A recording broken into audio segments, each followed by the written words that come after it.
प्रिय प्रभुंकर लोक मैंने आपण मानक प्रत्येक को प्रभु जीशु ख्रीष्ट मधुमय नाम रे प्रेमर नमस्कार जनाए। नमस्कार, प्रेज द लॉर्ड।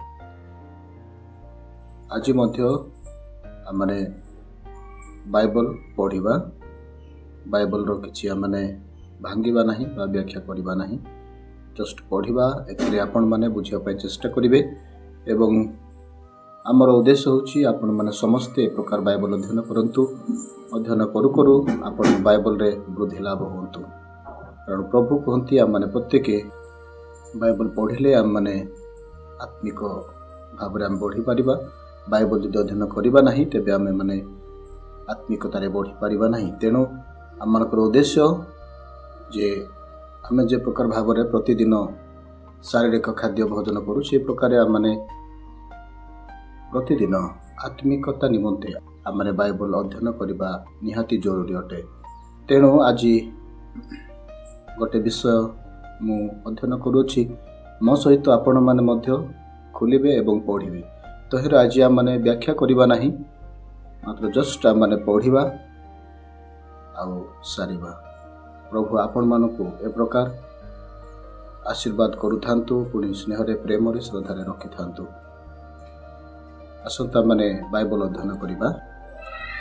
आजिर अध्ययन रे रहिछि शास्त्रांश प्रथम करन्त्य 13 अध्याय 1 ठारू आम्भे माने 7 पद जाए अध्ययन करिबा।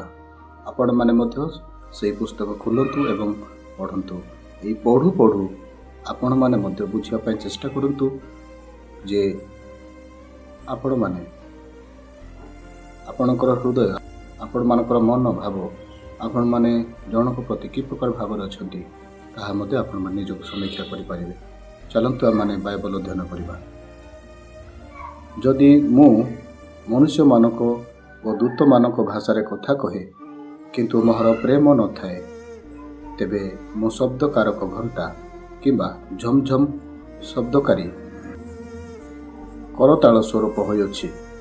आउ जदि मोहर भाववाणी कहिबार शक्ति थाए एवं मु समस्त निगूढ़ तप्त व समस्त ज्ञान रे पारदर्शी होइथाए, पुणी पर्वत को स्थानांतर करिबा निमंते मोहर संपूर्ण विश्वास थाए किंतु मोहर प्रेम न थाए, तेबे मु किछि नुहे।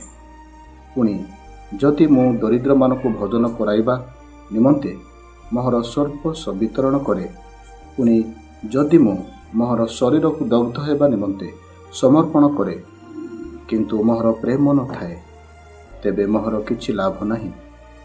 प्रेम दीर्घ सहिष्णु, प्रेम हितजनक, ईर्ष्या करे नहीं, आत्म बढ़िमा करे नहीं, अहंकार करे नहीं, अनुचित व्यवहार करे नहीं, स्वार्थ चेष्टा करे नहीं, विरक्त हुए नहीं, अपकार स्मरण रखे नहीं,